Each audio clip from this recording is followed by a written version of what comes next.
Welcome, film industry professionals, film buffs, and aspiring filmmakers.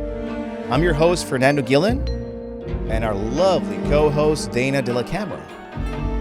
This is the Cinema Pathway TV show, presented by Paradoxical Films and brought to you by Cinevitatech. Join us on this journey behind the camera and, most importantly, beyond what we know about cinema and the craft of filmmaking and all its mysteries. So please, take a seat, grab a soda and some popcorn, and join us on this cinema road together, because we are the Cinema Pathway TV show. Welcome, film family, to the Cinema Pathway TV show. I'm your co-host, Dana De La Camera, and today we are going to dive into the transformative art, fashion, beauty, and film world with a visionary, creative, and innovator, Mr. Emilio Uribe.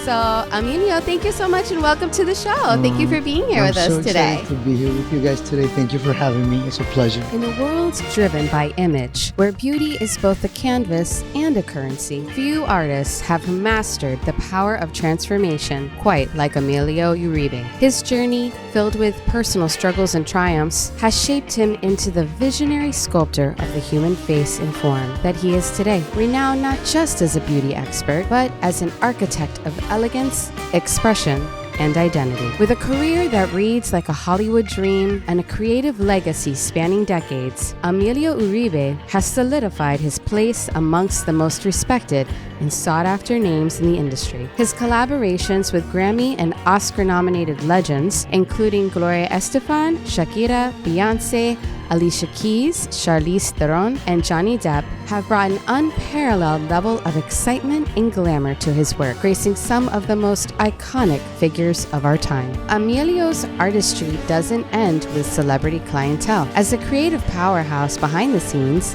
he has left an indelible mark on the world of television and film. His expertise as a lead makeup artist, special effects guru, and costume and wardrobe designer have brought to life unforgettable characters and dazzling visuals in blockbuster productions like Pirates of the Caribbean and culture-defining television shows such as America's Next Top Model. Beyond Hollywood, Emilio's influence extends into the elite world of fashion publishing. His work has appeared on the pages of the world's most prestigious magazines, including Vogue, Elle Maxim, where his keen eye for beauty and form has helped define contemporary style and glamour. Whether crafting a look for a couture shoot or creating a moment of magic on set, his artistry always tells a story, sophisticated and deeply human. This is the story of transformation, the Emilio Uribe story. Your life is fascinating and you've done so many things. How did you find out, like as a childhood, what were the early days like, and what was maybe the first art you started dabbling in that called to you? How did you discover that? Since I know and I remember that I was a kid, I was fascinated by colored pencils and papers and to draw, to sketch. It developed later to a little passion with my aunt. She's like my second mother, Mariluz. And I used to like dolls and Barbies, and she would let me buy them, and I would make clothing for him, and I would fix them, and my mom didn't let me do that. One day she found out, and she threw them all in the garbage. My aunt went back out, she picked them up, and then she hid it, and she goes like, don't worry, they're all here. You can come play whenever you want. She's a very special woman to me. I gotta give her thanks to the man that I am today, because women are so important in my life. And three women, which is my grandmother, my aunt, and my mom, have shaped me and raised me to the person I am today. What was your path after that? How did you continue on? Later on, everything that was art, I was very artistic since I was a little kid. I loved to dance. Art class was for me, it was like a treat. It was like taking me to Disney World, It all developed within the school. Later on, I was a very good art student and a science. I liked a lot of the science project. I used to do really good in science. My grandfather was a doctor. I changed my name to his name. Emilio Uribe is his name, which is by my mother's side, and thought I was going to go in the medical field, but I didn't because I was always so artistic. So going back to that, I was in school. I was graduating high school, and they did contests, all the 5 boroughs of New York State, to submit all your artwork from 9th grade to 12th grade. Well, I was the number 1. I won. And I gave me a certificate of achievement, the Daily News and the New York Times. And all my art pieces were exposed in a Park Avenue hotel or building for 2 months or 3 months. I don't remember because it was a little while ago. I was very recognized always for my art and for everything. You know, I knew how to sketch and do all kinds of different art forms in oil, in pencil, and marker, do sculptures, wooden sculptures. My art teacher in Francis Lewis High School was really amazing, and IS 61 in New York City. That really shaped me to learn all those techniques about art. So I'm an artist at breath and touch. I live on art, you know? So how did you get into interior design? Well, interior design, when I graduated Francis Lewis High School, I thought I was going to go into medical because of my grandfather. So I joined St. John's University. I was accepted to it. Later on, I find out that I was getting too bored and I missed the drawing and I missed the sketch. So one day I decided to just take the train and go to Parsons School of Design, go into the office. And they were like, listen, we couldn't do this. It's really hard. I was like, please, I begged them. So finally I convinced them. I have a high power to convince people. So I did convince them, and they said, okay, we're going to give you a test. If you pass this test, we'll think about it. I passed it. Then I went to my mom and I said, Mom, I really want to go into fashion design. She goes like, Bobby, you know, like this is hard, blah, blah, blah, you know. And of course, my mom, you know, she convinced me. So she goes like, what's closer to that interior design? I did interior design. I graduated with honors. I was the only one placed in a firm in Soho called Soho. I became the manager of it. And also I started with an interior design firm, but then 9/11 happened right after I graduated, and it was really hard for the interior design industry. It was hit. I got laid off because I was the newest at the firm and the store was doing really bad with sales. So I was looking into something else. I didn't want to go into the sales, which I did while I was paying through my school. I worked selling shoes in the Greenwich Village in stores. I started as sales, and later on with me talking to everybody, being so, you know, I started getting more commission. The guy next door offered me more money. I went to him. The one at the block heard about me, then offered me as an assistant manager. And I've always been a warrior at life. I've always been a go-getter. I have the things that I want to do in my mind very set. And when I start seeing what movements my world is going, I start handling it and I start going towards it harder. So I've always started something little, but I end up going to something really big soon because of that like warrior I have inside. So how did you go from interior design to like beauty? Well, my mom is a hairstylist and she's owned salons and boutiques as I was a kid. So I was around that area. I've always saw my mom making beautiful ladies at the salon, having the conversation, all the staff. And I was there helping at the register, doing everything, changing the mannequins. I think I learned that from vision. But one day I went to Columbia, and I always like to study computer, any class that I can take while I was there for summer school. And I went to cosmetology. I did a double course, one in the morning and one in the afternoon. So I had my cosmetology in the back of my sleeve. My mom didn't know. My aunt knew about that. Wow. Yeah. So I go to my aunt and I tell her, hey, what can I do? I don't want to go back to sales. She goes, like, use your cosmetology license. And I said to her, but I don't want to do hair and makeup. I don't want to work in a salon. I didn't like how the guys behave in my mom's salon, and I didn't want people to point me out. You know, dumb kid, you don't know. You know, you think other things. So she goes like, look, you could do many things. You could go into skincare. You can work with a dermatologist. And my aunt was an esthetician. So she helped me. And I started working with Dr. Greenberg, which is a really big plastic surgeon in New York City, and at a spa. And I started getting a lot of clientele. At the place where I was working, there was a lady that sold makeup on the entrance of the spa. And when I did my treatments, I would start selling a lot of makeup. She started giving me percentage. She would give me 30% of the sales. So I started banking a little more from her. She started passing me clients, and then she passed me my future. She passed me this client. Her name is Dion Pintakalis, Greek. I get goosebumps. I love her. I adore her. Thanks to her, she was my shining light to where I am today. And I thank her every single day. What happened in this exchange? Well, this client, she became my client. She was the makeup artist for The Sopranos, the HBO show, hit show. And then in that transition of that year, she started being my client. And before the end of the year, she goes and tells the makeup lady if she can assist her for the 9/11 concerts in Central Park in tribute to the heroes, which was the Latino with GloriaEstefan, Ana Gabriel, all the top big celebrity singers and artists. She said, oh no, I'm tall. Why don't you tell Emilio? He does makeup. He does makeup beautiful. I've seen him. And I used to, already hang out with the girls that worked in there. So I would do their makeup. We would go out to clubs. I would celebrate their birthday, do their hair and makeup and make them look good. And of course, she came to me, this crazy one that doesn't say no to anything. And I was like, oh, I would love to. I would love the experience. So I said yes. I booked myself out. Time comes to travel to the Virginia show first. And she calls me the day before and she goes, I got into a car accident. I'm not going to be able to make it. I said, listen, don't worry about it. You do you. I'll take the time off. Are you okay? What do you need? Blah, blah, blah. He goes like, no, Emilio, we got to fix this now. You have to take my place. I was like, are you kidding me? I'm going to go do GloriaEstefan, Ana Gabriel, La India. I was like, how? She goes, I know you have it in you. Please. If you don't do this, if I cancel on these people, nobody will hire me again, especially Stefan Enterprise. So I went to back her up. So I said yes. As soon as I hang up the phone, my mom says, you're kind of Turkish. You know that. Because you like to work, you like, I'm a hustler, and that's a New York thing too.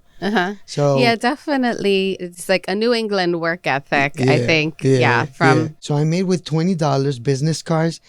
As a hair makeup artist, I put special effects. I didn't even know that at that time, but I was like, let me put this, let me put that. She asked me to hire somebody else. I hired somebody else as an assistant, traveled to Virginia, gave my cards out to everyone, and then within a week, I was getting phone calls from people. And I went back. I did the New York Tribute to the Heroes, and then I went back to do the Central Park with Gwen Stefani, Black Eyed Peas, Fergie, Paul McCartney, and I got to do all these people, and that was the beginning of something beautiful. But I have to rewind that and attribute to the Heroes, my first concert. When I was backstage, they gave me a walkie-talkie. They gave me all the production stuff that I handle and you guys know of. When I was backstage, GloriaEstefan was coming down from the helicopter singing Mi Tierra. I started crying. I had a Motorola flip phone. I called my mom crying. I said, Mom, this is what I want to do for the rest of my life. And I was crying, bawling myself out. Those chills I have till this day. I'm so grateful every time I wake up to do what I'm passionate about and what I love so much. I am the most grateful person on earth. It's amazing because not a lot of people can say that. And I'm very grateful for that. And I don't take it for granted. It was definitely a winding road, right? To kind of get to this spot. But this is the spot that you feel where you can express yourself the most as a creative? Oh, yeah. I mean, I've gotten the chance. I was just telling your producer, I was redoing my website and I was making a list of clients that I've done and things that I've done. And there's a time that like, how can I have done so many people? How can I touch so many people's lives? How can I done so much, Like what shaped me a lot too was when I worked for Playboy.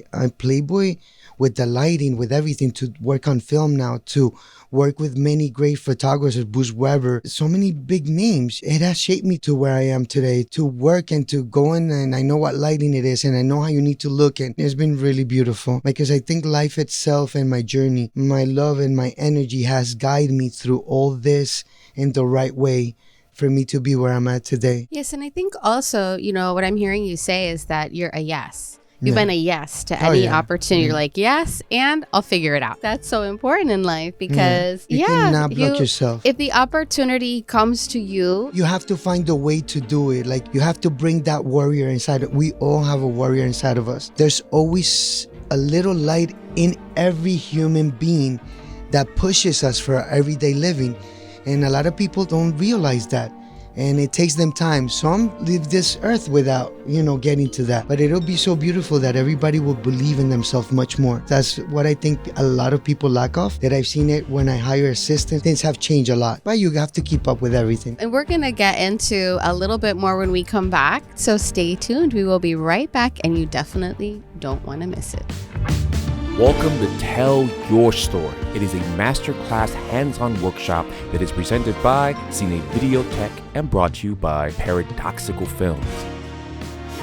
Crafting cinematic vision and lighting engineers with the instructor, Mr. Egon Stefan Jr. You will learn how to work with actual film, 16mm, Super 16mm, 35mm, and film cameras. In addition, how to load them and change magazines. Furthermore, the workshop will prepare you on how and what it takes to work on set as a first or second assistant camera, the fundamentals of lighting, and the pathway to becoming a director of photography. Furthermore, coming soon, unveiling the artistry, a mastering of makeup techniques with the uber-talented special effects makeup artist, Bianca Graciani. She will enrich your knowledge and techniques with professional tools that are implemented in the film industry, commercials, and more. For information about the classes and updates, everything will be posted on our website at www.paradoxicalfilms.com/tell-your-story. Welcome back. We are here with the very talented Emilio Uribe. So, Emilio, tell us what has been your most favorite projects, and you can tell us even in the various disciplines that you work in. There's so many, and a lot of my friends would say like, what about Devil Wears Prada? You know, that was iconic. I mean, it's legendary to have been there. It's such fun moments, and of course, after I did that, it was such a hype, and you know, it was getting a lot of press. There was. I think we only had, not even Facebook we had back then. Mm-hmm. I think it was that other app that was like one MySpace? of those. MySpace. Still have pictures of that in there, yeah. But to me, the creation of a woman is the most beautiful thing in the world. Because of a woman, I fulfilled so many of my dreams, and you guys are all my muses. So I adore any woman in every kind of the word. But to me, Magic City for Stars Network was the epitome of my work. Why? Because the 50s to me means everything and anything. I study all the time periods, but the 50s, I always work on that. To the glamour of a woman was so beautiful. The styling, the hair, everything was so detailed. At that time, women would be so into every little detail of their body, of the lingerie, of their, when everything was coming out, you know, Mass Factor and all these brands were like hyping up all the beauty world, you know. How I came into Asset was again because of Diane Pentacales, because she asked me to do extras, and she said they're only accepting crew to do extras. And I said to her, okay. She goes like, you're too famous. Why are you going to go there and do extras? I said, I don't care. It's the 50s. Beatriz de Alba was an Academy Award winner and a BAFTA Award winner for Frida, an amazing hairstylist. It was the second day. They had booked me only for 3 days, but the person that was in charge of me let me go on the second one. She says, don't come tomorrow. I missed doing a commercial, and I was getting paid a lot to stay there and do extras. All of a sudden, I'm packing up my stuff, and I hear Beatriz de Alba call, who's Emilio? Who's Emilio? Who's Emilio? And I'm like, oh, I'm here. Is Emilio Uribe? She goes like, well, I have to tell you, I came down on my lunch break. I asked 3 random people who did your hair, and they said Emilio, and I said to myself, I had to meet you.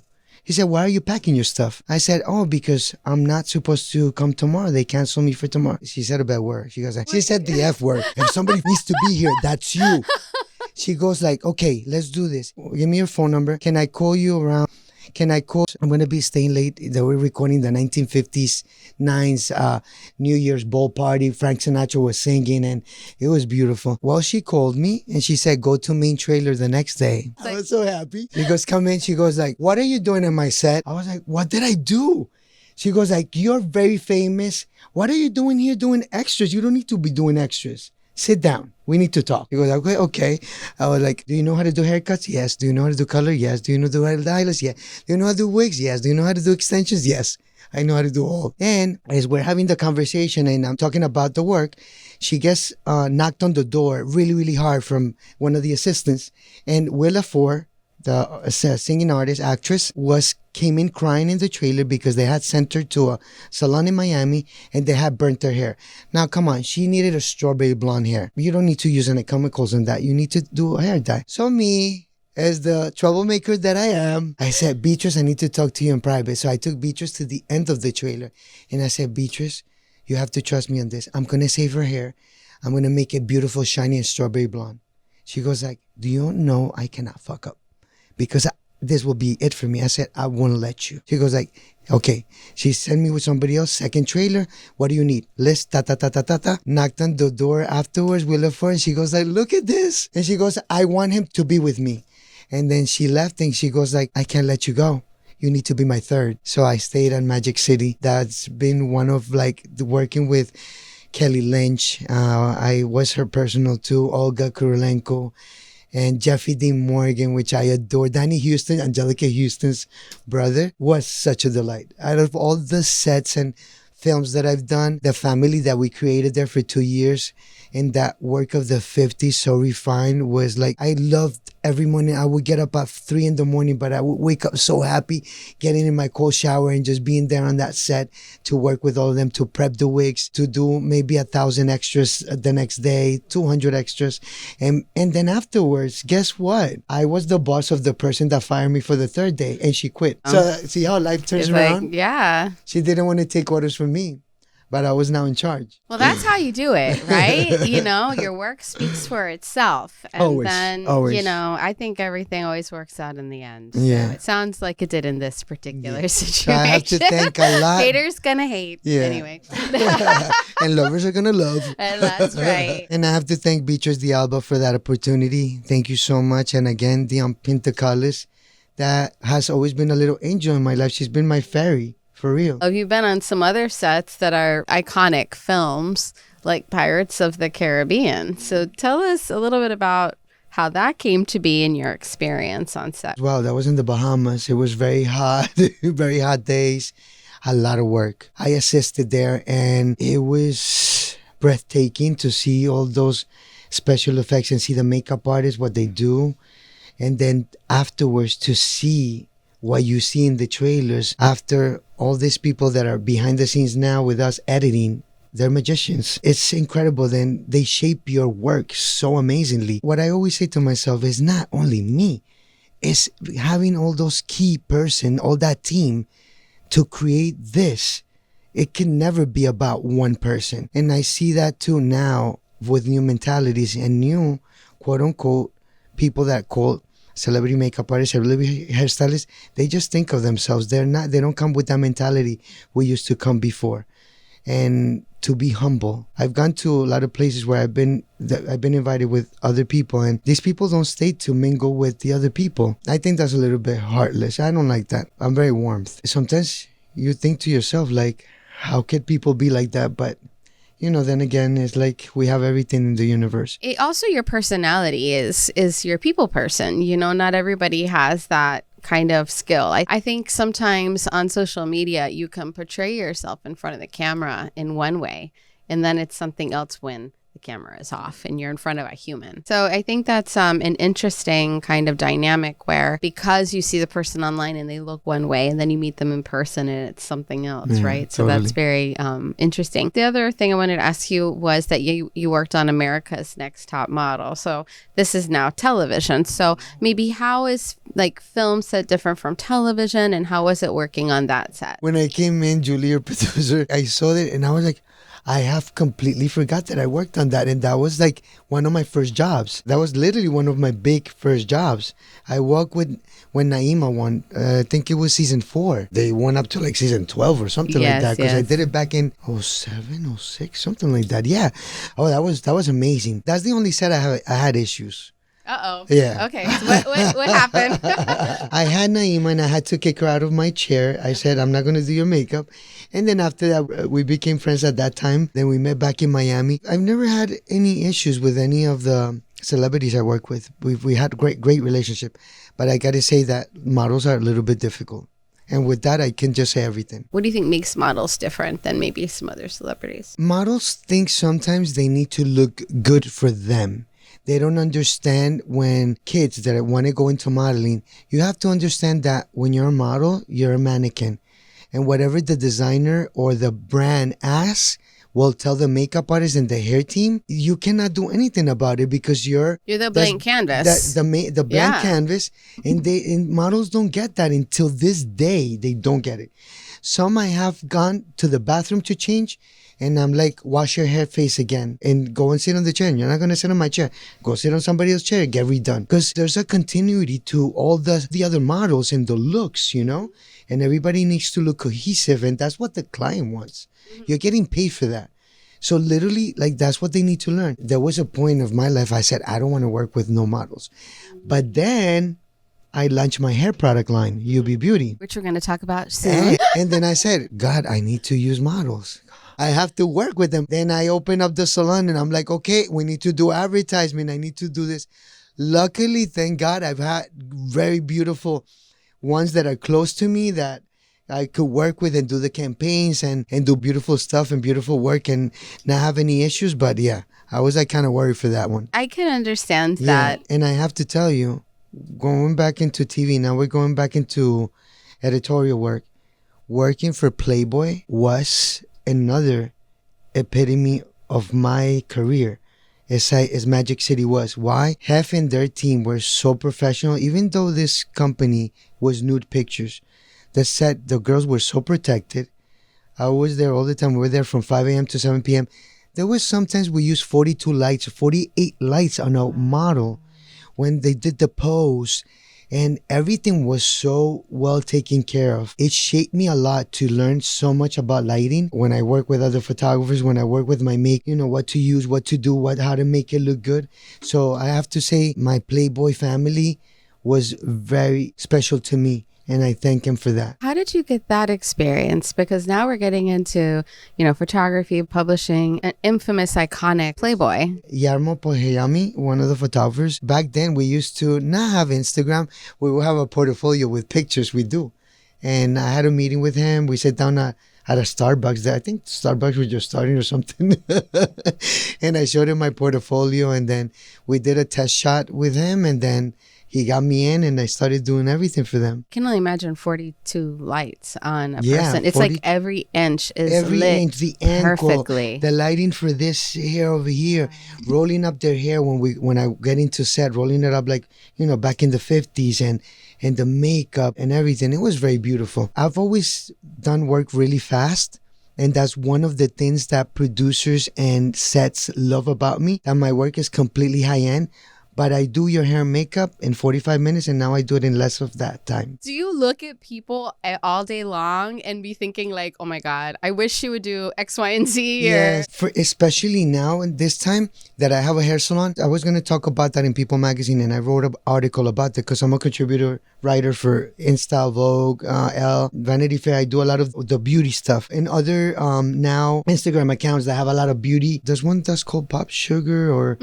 Yeah, that one. My other PR that handles that knows all the names. I'm really bad with names. I know a lot about the ingredients. So what do you think are some coming beauty trends? Well, beauty trends are always popping up. There's new things coming out all the time. I learn every day. Like I was saying before, I learn from new assistants. They find a way of doing the lip liner, and there's a new serum coming out, and there's a new oil. But yeah, trends are coming out every day. And trends, change every season. And it depends nowadays who's talking. There's so many information that you find in Instagram and Pinterest. I like when people have their own sense of fashion because I'm not a follower, I'm a leader. I'm usually dressed a lot in black, but I dress in leather. I like leather pants. I like boots. Or I change sometimes. Sometimes people see me with the light colors and they're like, wow, I've never seen you with light colors or beige or cream. So I really like when people have their own sense. And when I go into work with all these celebrities and all these people, I like to keep a little bit of their essence in the work that I'm doing. I don't like to impose. I like to work in what they tell me. I'm like, come here, sit down, let's talk. And so I talk a little about it and I get this and I start looking at them up and down, and then I start getting the vibe, and then I sit down and I work on my mood board and I'm like, this is what I have for you. What do you think? Let's try it on. When they try it on, I'm like, this is something I would never pick for myself. I love it. It's so great too because the way you're looking at them is going to be different maybe than the way I'm seeing myself, right? Yeah. And I think it provides so much insight because I think when you work with other artists like yourself, you can just help people look at themselves in new ways that they never would have ever thought possible. All right, and on that note, we're going to take a short break, but stay tuned. We'll be right back with more from our very talented artist, Mr. Emilio Uribe.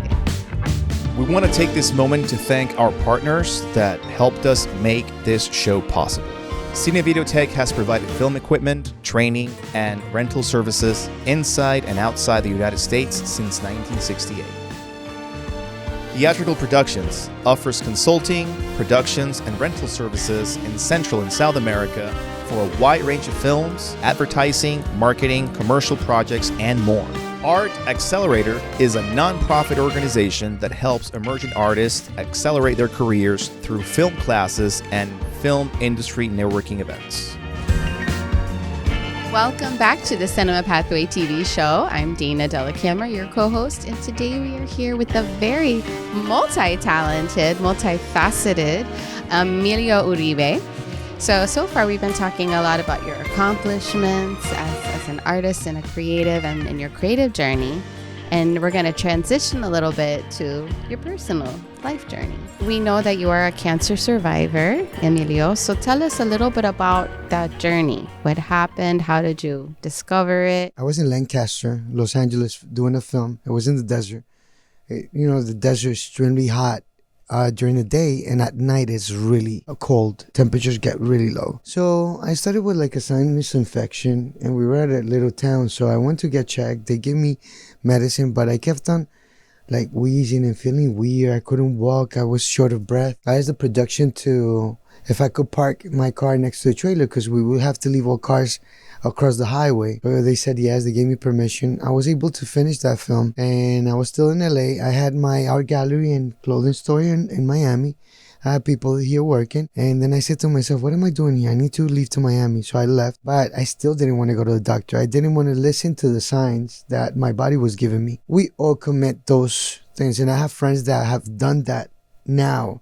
And I'm like, you're not going to do this because this and this happened to me, because a lot of us. You advocate for people to check out we feel sooner. Sick. Yeah. We don't want to hear the answer. We don't even know someone to tell us what is wrong with us. So I came to Miami. I had my best friend, and a friend picked me up, and I got here. Wow, it's taking me back to those moments, and it's so hard. So I got here, and they didn't want to listen.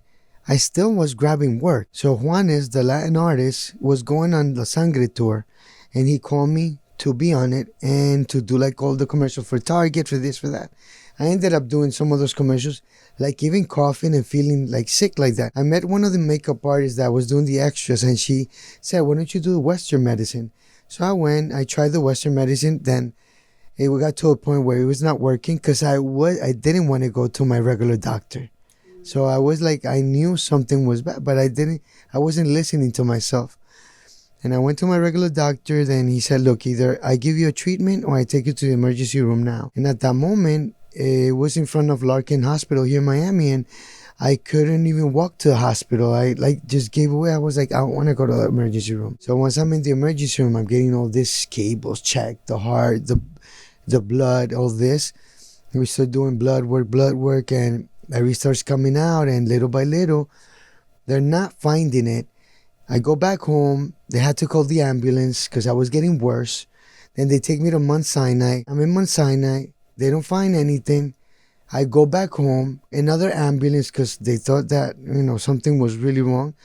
I go to Mercy Hospital, and finally at Mercy, I get my angel, Dr. Luis Veras, and Dr. Oscar Herrera, which saw me, and they're the ones that treat me until now. And they found out that I had lung cancer. And then aside, from my mother, Johnny, that's always been with me, my partner, he was there, like taking care of me and keeping me through all this. And till this day, it was a really hard time. And I always fight a lot for people that feel sick or that I know that they're sick. For me, I get very protective, and I'm like, please, you need to check yourself. Don't do that. He didn't want to go until he got hospitalized. And when you wait until that moment, it could be so bad. Why? Because I had stage 4 cancer, lung cancer. I was in a coma. It's a miracle I'm a that miracle you're here. that I'm here period. talking to you. Yes. I'm awake every single day, and I don't take it for granted. Please, anybody that is feeling anything, there is time for us to cure ourselves. Like, we know what we have, but if we're hiding and we don't want to know the truth, that's the worst thing anybody can do for themselves and for their family, because then at the end of the day, the family suffers more than you, because we die, but the rest of the people are grieving and going through all this because of us, So it was really hard. So what happens? You get diagnosed with stage 4 cancer. Yeah. Were you ever a smoker? I was never a smoker. I never done any drugs. I'm an occasional drinker. I have a glass of wine. I like a bourbon. some tequila, friends, we're out on the boat, Okay. some margaritas, some beers. Yes. I no do smoking. No smoking. Yeah, and I always fight a lot because, first of all, when somebody smokes and I feel the smoke, it closes my nostrils since I was little. So that happened, and I never thought I was going to go back into film and production. I went in a coma the weekend of 4th of July in 2015, and they were going to do a tracheotomy to keep me alive for 7 more days. But that Monday, I woke back up. I had a dream with my grandparents. I saw a light. It's a long thing, but there is angels. There is miracles. Yes, I believe. And I believe in that Absolutely. very much. And after that, I had many signs tell me that, Did they that I tell still have you? a mission in life. Did they tell you that, your grandparents? Yeah, they spoke to me. They're the ones that sent me back because they said it was in a different dialogue. It was in Spanish, but they said, "Go back. Your mom needs to tell you something." And that's how I saw. That's the first thing I saw was the light from the hospital, and my mom screaming. I was intubated, and my mom screaming at the doctors like, "He woke up. He woke up." And since that day, I started getting better, and better, and I just blocked that name out of my vocabulary, and I wasn't sick. I couldn't even walk. I was in a wheelchair, then on a walker. I had to walk again. I had to wait until drive again. And then, it was really tough. I lost everything that I built. I could have retired. I was in the epitome of my career. And then while that was going on, there was other times were changing rapidly. The future was coming in. And I had a lot of doubts and a lot of scary moments, I didn't have money to live where I used to live. But I wasn't embarrassed because I knew I could get back up on my feet. And as long as I was alive, even if I had to go and work at the counter of Bloomingdale's, Saks, or Neiman Marcus, I knew that later I was going to be the director of Dior or Chanel or any kind of makeup. I don't let the mind control me. I control it because this is the body. And the mind can tell us a lot of things to do. And that's where Kabbalah and yoga came in my life for me to structure me and to make me more of that peaceful person that I am, and that warrior inside of me to come out and fight for me even more. So what was it that your mom had to tell you? That I love you and I'm happy you're here with me. So how long did it take you from, diagnosis to recover, able to work again? In that period of time, Instagram had just launched. And by the time I was up on the media in Instagram, there was people with 1 million followers. I didn't have a blue mark. I had to earn it. I started posting on Throwback Thursdays. I did this, I did that. Shakira, this, the Destiny's Child, Alicia Keys, this, the movie, bah. And started a production company called me, HBO. That was my first job after the chemo, Ballers. Johnny was driving me there. I was crying in the car like, oh, baby.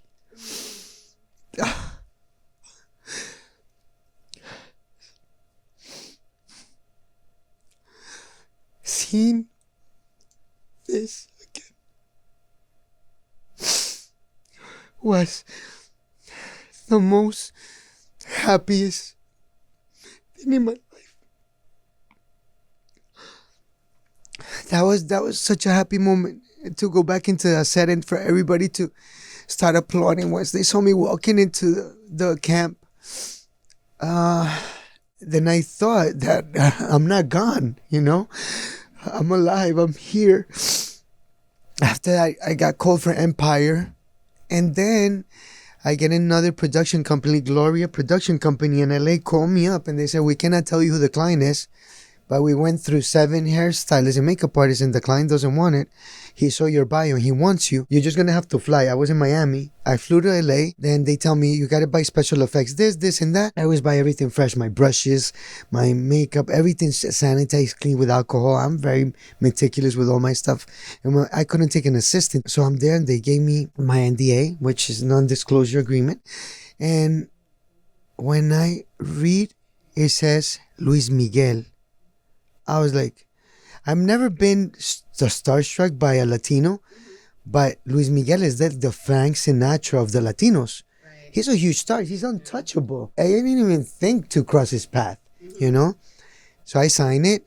I set up for the rest of the actors. We were doing the main trailer for his series on Netflix. And they tell me, you're going to have to set up for him in the presidential room and suite. And I did. We were shooting at the Frank Sinatra home in LA. So it was very legendary that day. He comes in, he meets me, and so I say hi to him, and he goes, I know of you. I love your work. And I was like, wow, thank you. And I said, I adore your work.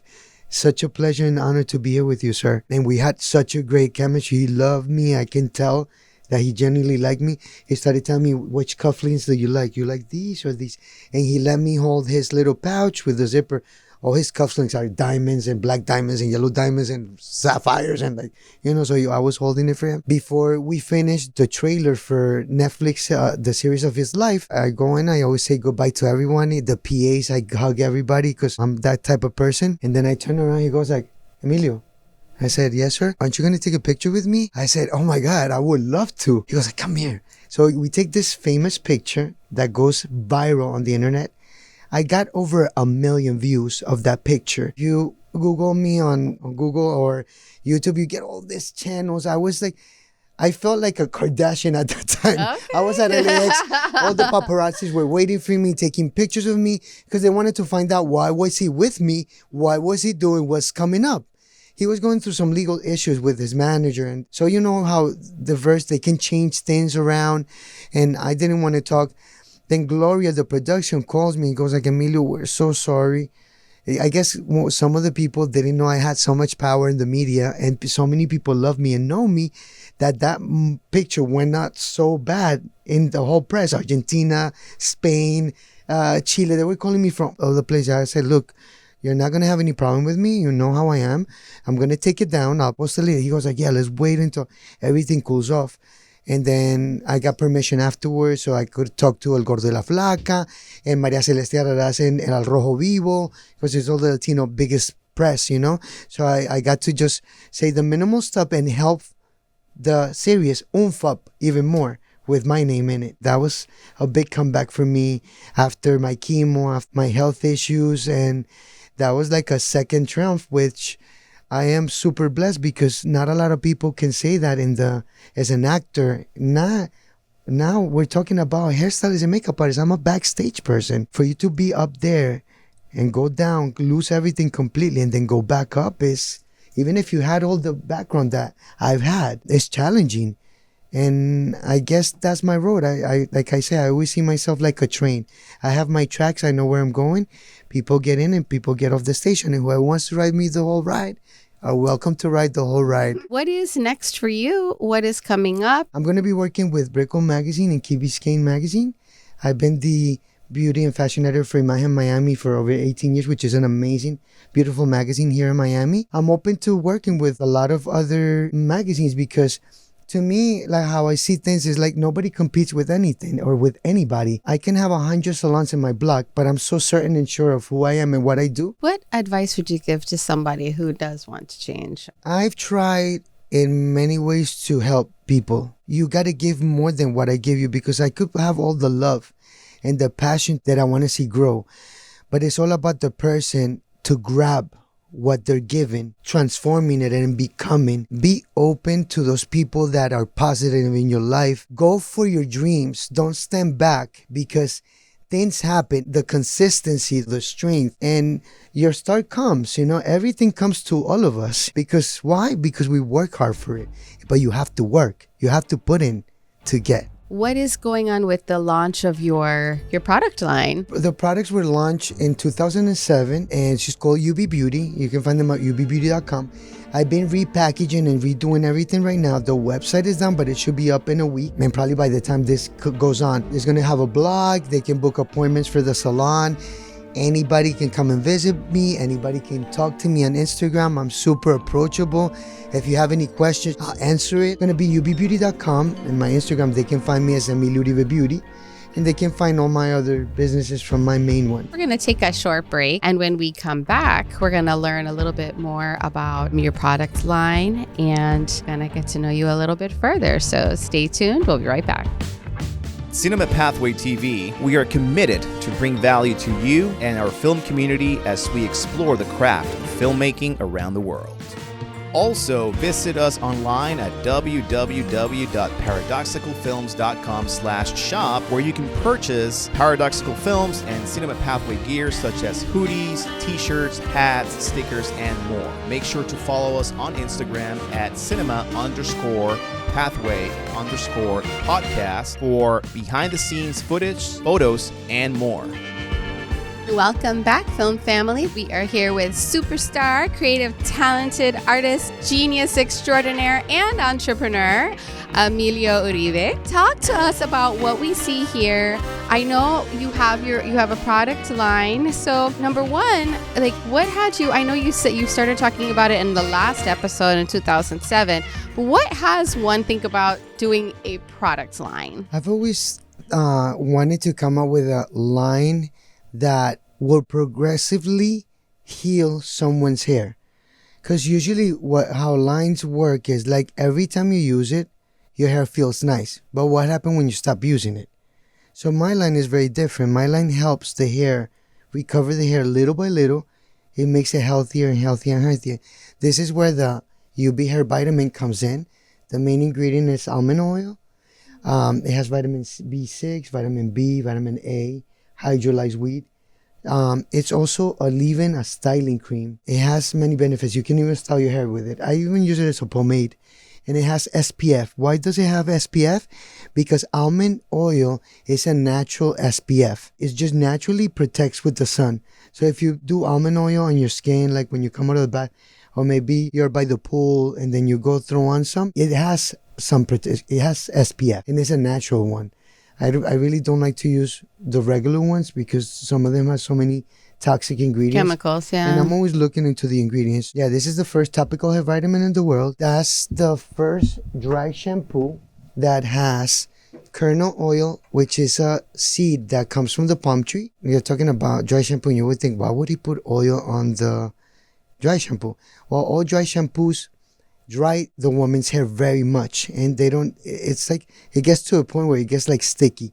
This one has perfume. It has a natural perfume. It has argan and it has the kernel oil, so it doesn't leave the white dust also. It just gives the hair more volume. It doesn't take all the shine away. It keeps it, so it neutralizes the oil in your scalp. People have rave about this. I'm completely sold out even of packaging of my oil mist. That's really beautiful because that one you can even use on your legs. When you're wearing dresses or anything, it gives you a glow. This is the Reviver shampoo and conditioner. Again, those have hydrolyzed wheat, vitamin B6, vitamin C, vitamin A. It's a very nourishing shampoo. It doesn't have any foam. Why? Because it's free from sulfate and parabens. You don't want a shampoo when you go into a shower that you're over bubbling because it has so many toxins. For that shampoo to bubble up so much, it's really bad for you. So when you find a shampoo that doesn't give you that much bubbles, this one cleanses really well. And then you hydrate with the conditioner. All my products are as natural as it can be. I'm super excited. It's been top seller in NBC for Christmas year for Ganges and Deal in Spanish television. It was like one of the top selling for their year last year. And now I'm going to change the packaging a little bit. The jar and the shampoo and conditioner. The dry shampoo is going to keep the same cylinder. Also, everything's PET, which is recyclable. It's very important for me. And I don't invest money on that, all those beautiful packaging. If I do so, which is like the black box that the vitamin comes in, you can pull it out and use it as an organizer for your drawers. Mm-hmm. So everything has a purpose with it. I also have this other bags that if they happen to go in the street, it turns into food for the fish or it just dissolves. I love that because it's so important to have that corporate responsibility and make sure that whatever you are putting out into the world, that you're being responsible and ethical with that. Yeah. So really kudos to you for thinking it through, how it could be kind also to our environment. Also to, before I forget, talking about that, I wanted to invest more money in having the finest ingredients instead of lowering my level of ingredients to pay $10 for a box or in a packaging for somebody to open it and look beautiful and throw it in the garbage. I really don't want that. And I know many people will be like, oh, but everything's about the packaging and this and that. But it's a beautiful bottle, it's a beautiful jar. Why the box? To add more more garbage. Instead of investing, which you do invest like $7 to $10 on each box, imagine I do 200 sales or something. How much money it goes into waste, and how much, not even the money, it's just the waste itself. I decided to, instead of that, put it into the ingredients. So the ingredients are the most natural, the best way they can make them. That's what I really invest in. And so these are the same products that you use in your salon. Yes. So the benefit of going to the salon is you obviously get You to get the work best. with yourself, and I but have you the get the oxygen best machines of the and all best. that for the hair, yeah. Yeah, oxygen machine. Yeah, I have How oxygen. does that work? I have never oxygen done that. machine for the hair, red light therapy. We do a lot of scalp detox treatments. I have beautiful vegan lines that I even have like custom teas that I blend, and I do it at the end of your service with essential oils. When it detoxified your scalp, maybe you have a problem, you're itching, you're getting very dry scalp, So I tried to find the best products for all my clients at the salon. I have Davines. One of my right hands is Bluston Professional, which I use all the hair color and everything that I do the highlights. This is a protection that goes before your service and after your service, because every client that goes in with any type of blowout, they get a treatment in my salon. And soon I'm going to be the artistic director for Bluston Professional globally, which is, I'm really excited. The owner is an amazing man that puts his mind and love to what he does. And I love people like that. And for me to be a part of the Bluston family is a big happiness for me. For Congratulations on that. So what does it mean to be an artistic director of a brand like that? It's to look over, when you do the shows, and work with the team. There's going to be there's a global ambassador. There's people that work with the color, the highlights, and be just, just like in a movie. Our editing, our DP, our assistants, our producers.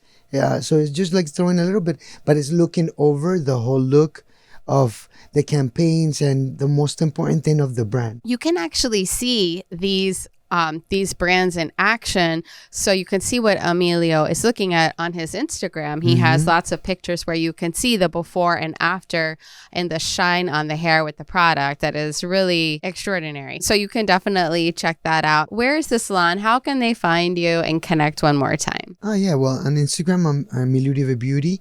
The salon's called UB Beauty Salon. They also has his Instagram. But on my main thing, you can find everything.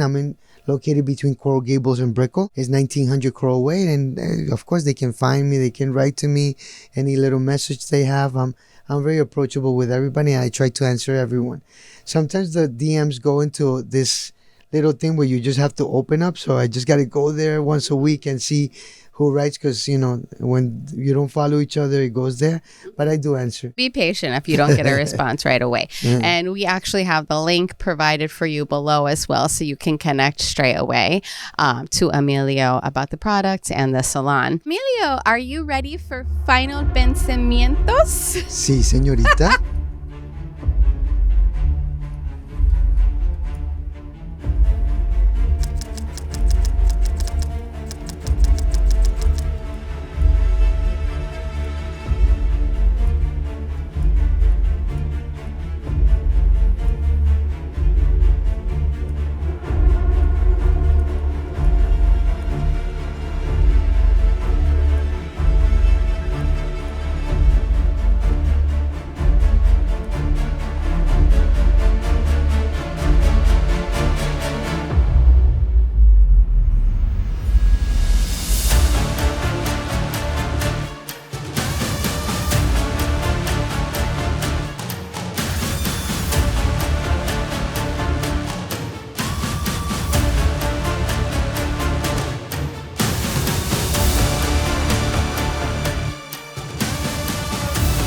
Final Thought is really designed so that we can learn a little bit more about human side of you. I'm just going to ask you a couple of questions and answer the first thing that comes to your mind. Oh, that's bad. What's your favorite food? Vegetables. So, what's your favorite word? Love. What's your favorite place in the world that you've been so far? I have to say Paris. What's a place you want to go to that you haven't been to yet? Africa. What's your favorite movie? 2-1 Food. Thanks for everything, Julie Newmar. How would you like to be remembered? I guess like everyone sees me for that loving person and just a great human being that loves everyone. and always leaves a mark in everyone's heart. If you had to sum up all of your work in one word, what would it be? Definitely passion. So tell our audience again one more time, where can they find you? You can find me at Instagram, Emilio Uribe Beauty. And the website is www.ubbeauty.com. Any words of wisdom you'd like to share to maybe anyone who's interested in breaking into this industry now? If you have something that you're thinking about, if you have something that you want to do not leave this planet without trying. Just try, In the trying process, something can happen. But if you don't try, you're never going to know what's going to happen at the end. It's like I always tell someone, don't you get tired of looking the same way. You can change back to what you really like, but explore, because it'll be so boring to look at your pictures and always see the same thing. I never tried this. I never wanted to wear this. I always wanted to do this. That's never going to be me. I'm always going to try. I'm always going to do, because if you don't try, if you don't do, then what's the point of that? Just be strong. Things are hard. Things are not easy. Just be a go-getter. Just go get it. Just go for that. Go for whatever is it that you dreamt of. Don't leave this world without doing it. Go. Okay? It's never too late. And some people have made it in their 20s, in their 40s, in their 50s. Just try. If you're in this earth, just do it. That's it. There's only one way. Emilio, thank you so much for being here with us today. Thank you for having me. It was really fun meeting you all and having me here today. It's been an honor and a pleasure. Thank you for taking the time of doing this beautiful show to show all these beautiful people. Besides from me, I know I'm beautiful, but to show us all our craft and to take this time to create this. It is so beautiful. I want to thank you guys for doing this. Amazing team here, for real. It's like such beautiful that you guys are taking time to feature us, people that are behind the scenes that people don't sometimes care about knowing, but it's good to know. And then you learn that there was all these beautiful directors and producers and all this teamwork that made that celebrity that you like shine. But it's all of you that helped that celebrity shine, and that you're that following them. Is good to know that who helped create all that magic. Yes, absolutely. So thank you for the magic, guys. Thank you for the magic. You are Love very you. welcome. Well, we wish you so much success in the Thank you. future. Thank Many you. blessings. Of Thank course, you you're so welcome much. back anytime. For all of you who are watching, if you haven't checked out our podcast, go to your favorite platform and listen to the Cinema Pathway podcast. And you can listen to all of our previous episodes. So thank you so much. And that's a wrap.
Lights,